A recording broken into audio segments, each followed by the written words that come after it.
اعوذ باللہ من الشیطان الرجیم بسم اللہ الرحمن الرحیم الا ان للہ ما فی السماوات والارض قد يعلم ما انتم علیہ ویوم یرجعون الیہ فینبئهم بما عملوا واللہ بکل شیء علیم۔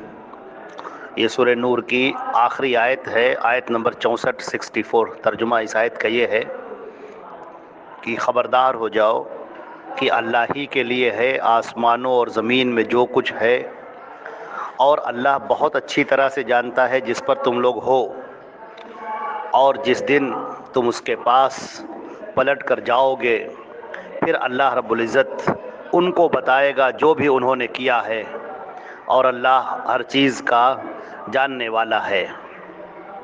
یہاں پر جو سورہ نور کے اندر جو احکامات بیان کیے گئے تھے معاشرت کے تعلق سے، زندگی گزارنے کے تعلق سے، تو وہ سب ذہن میں ایک مرتبہ رہنے چاہیے کہ اللہ نے جو بھی احکامات دیے ہیں اس دنیا میں زندگی گزارنے کے لیے، اور اسی طرح سے رسول صلی اللہ علیہ وسلم کو اللہ نے بھیجا ہے، اور یہ بات کہہ دی گئی کہ فَلْيَحْذَرِ الَّذِينَ يُخَالِفُونَ عَنْ أَمْرِهِ، کہ چوکنا ہو جانا چاہیے ان لوگوں کو جو لوگ اللہ کے رسول کے حکم سے مخالفت کر رہے ہیں، یعنی اللہ کے رسول جو کہہ رہے ہیں وہ اس کے الٹا کر رہے ہیں، کہ ان کے اوپر کوئی فتنہ نہ آ جائے یا ان کو دردناک عذاب نہ پکڑ لے۔ تو رسول کی مخالفت آزمائشیں لے کر آتی ہیں۔ اگر کوئی آدمی، کوئی بھی مسلمان اگر رسول کی مخالفت کر رہا ہے، مخالفت کون کرے گا؟ مخالفت کرنے کا مطلب یہ ہے کہ رسول کے دیے ہوئے احکامات کو نہ ماننا۔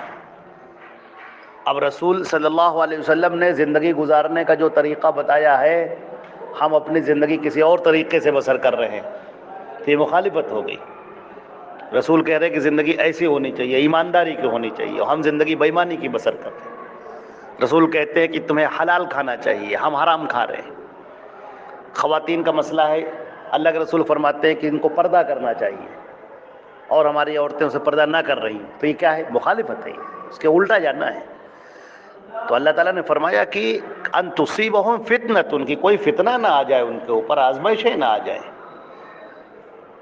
اور جیسا کہ ہم نے اس سے پہلے بھی عرض کیا تھا کہ فتنتن کا مطلب یہاں پر یہ بھی ہے کہ کہیں ایسا نہ ہو کہ وہ شرک میں مرے۔ اس بات کا اندیشہ ہے کہ رسول کے مخالفت سے کہ وہ شرک میں مرے، کفر میں مرے۔ جیسے سورۃ الحجرات کے اندر کہا گیا کہ رسول کو بلند آواز سے مت پکارو، کجہر بعضکم بعضا، جیسے ایک دوسرے کو پکارتے ہو تم لوگ، ان تحبط اعمالکم، کہیں ایسا نہ ہو کہ تمہارے اعمال ختم ہو جائیں سب، وانتم لا تشعرون، اور تمہیں پتہ بھی نہ چلے، پتہ ہی نہ ہو۔ تو فرمایا گیا، دیکھیں یہاں پر دو چیزوں کا اوپر غور کیجئے کہ قد یعلم ما انتم علیہ، اللہ بہت اچھی طرح سے جانتا ہے تم جس پر ہو، یعنی مومنین تم جس پر ہو، تم جیسے اللہ کے اور اس کے رسول کی اطاعت کر رہے ہو، اللہ اچھی طرح سے جانتا ہے۔ اور آگے اب منافقین کا ذکر کیا، لیکن منافقین سے بات نہیں کی اللہ نے، بلکہ ان کو صیغہ غائب سے ذکر کیا کہ جب تم اللہ کے پاس پلٹ کر جاؤ گے تو اللہ ان کو بتائے گا۔ فَيُنَبِّئُهُمْ، ہم کی ضمیر کا مرجع منافقین، اللہ ان منافقین کو بتائے گا، بما عملوا، جو بھی انہوں نے کیا ہے۔ اب بتائے گا کہ کیا مطلب ہے؟ بتائے گا کہ وہ تو جانتے ہیں کہ کیا ہم نے کیا ہے، بتائے گا کا مطلب سزا دینا۔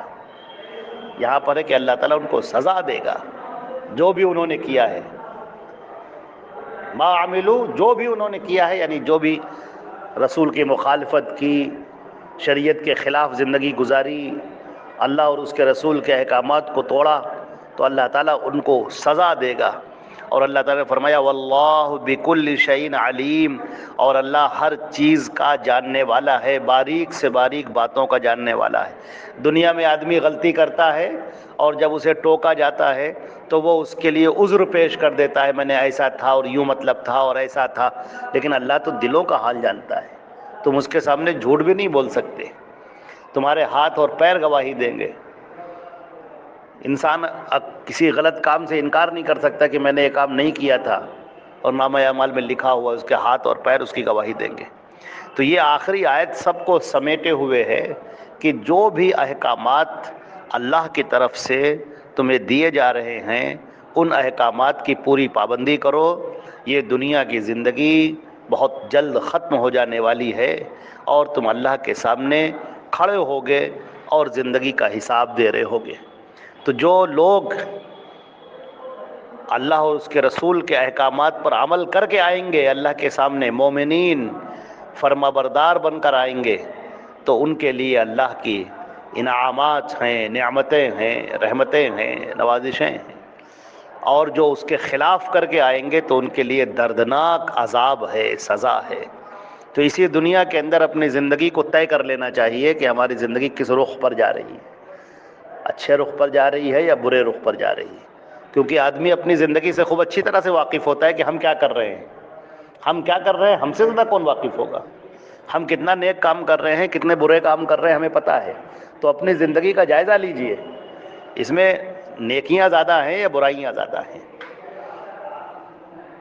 اگر ہماری زندگی کا وہ لمحہ گزر جائے جس میں اللہ کا ذکر نہ، پورا دن گزر جائے ہم نے اللہ کا ذکر نہ کیا ہو، تسبیحات نہ پڑھی ہوں، نبی پر درود نہ بھیجا ہو، تو اس کا مطلب یہ ہے کہ ہم نے بہت بڑی کوتاہی کی ہے. تو اس کا جائزہ لینا چاہیے.